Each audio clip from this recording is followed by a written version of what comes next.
మోదీ 3.0లో కొత్త టీమట. మంత్రివర్గ ప్రక్షాళనపై ప్రధాని ఫోకస్. ఎన్నికలు జరగబోతున్న రాష్ట్రాలకు ప్రాధాన్యం. 14 మంది మంత్రుల వద్ద అదనపు శాఖలు ఉన్నాయట.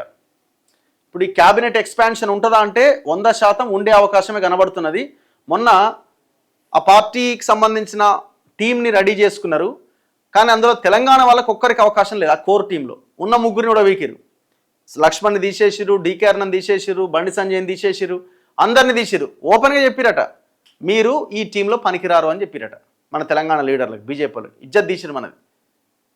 ఎందుకు అంటే మీరు ఒకరినొకరు తన్నుకోవడమే సరిపోయి మీరు ఈడకొచ్చి ఏడం పని చేస్తారా అని ఒక్కరిని కూడా టీంలో పెట్టలే. ఒక లీడర్ లేడు తెలంగాణ నుంచి రిప్రజెంట్ చేయడానికి భారతీయ జనతా పార్టీ టీంలో. ఇప్పుడు ఈ క్యాబినెట్ ఎక్స్పాన్షన్లో కూడా ఇవ్వకపోతే మరి బాగుండదు కదా. ఇప్పుడు 2 మంత్రులు ఉన్నారు, ఎవరు? కిషన్ రెడ్డి అండ్ బండి సంజయ్. మరి ఇద్దరిని ఉంచుతారా, ఇద్దరిలో ఒకరిని తీసేస్తారా, ఏం చేస్తారు చూడాలి. కానీ ఒకరికో ఇద్దరికో అయితే అవకాశం ఇచ్చే అవకాశం ఉందన్నది కనబడుతున్నది. ఇందులో ప్రధానంగా ఒక ముగ్గురు ఉన్నారు. ఎవరు?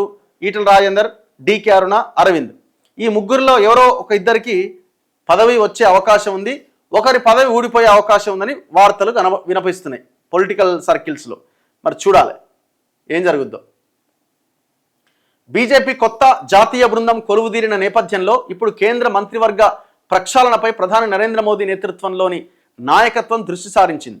రాజ్యాంగంలోని ఆర్టికల్ 75(1)(a) ప్రకారం కేంద్ర మంత్రివర్గంలో గరిష్టంగా 81 మంది సభ్యులు ఉండొచ్చు. కానీ ప్రస్తుతం ప్రధానితో కలిపి 69 మందే ఉన్నారు. అంటే మరో 12 మంత్రి పదవులు ఖాళీగా ఉన్నాయి. రాబోయే వివిధ రాష్ట్రాల అసెంబ్లీ ఎన్నికలు, 2029 లోక్సభ ఎన్నికలు దృష్టిలో ఉంచుకొని ఈ ఖాళీలు భర్తీ చేయడంతో పాటు పార్టీలో కీలక బాధ్యతలు స్వీకరించిన వారి స్థానంలో కొత్త ముఖాలకు, యువ నాయకులకు, మిత్రపక్షాల ప్రతినిధులకు చోటు కల్పించాలి అని యోచిస్తున్నారు. బీజేపీ ఒక వ్యక్తి ఒక పదవి సూత్రాన్ని కఠినంగా అమలు చేస్తుండటంతో ఇటీవల రాష్ట్రాల అధ్యక్షులుగా నియమితులైన హర్ష్ మల్హోత్రా, పంకజ్ చౌదరి వంటి సహాయ మంత్రులు తమ పదవుల నుంచి తప్పుకునే అవకాశం ఉన్నది. అలాగే రాజ్యసభ సభ్యత్వ పదవీకాలం ముగుస్తున్న హర్దీప్ సింగ్ పూరి, బిఎల్ వర్మల భవిష్యత్తుపై నిర్ణయం తీసుకోబోతున్నారు.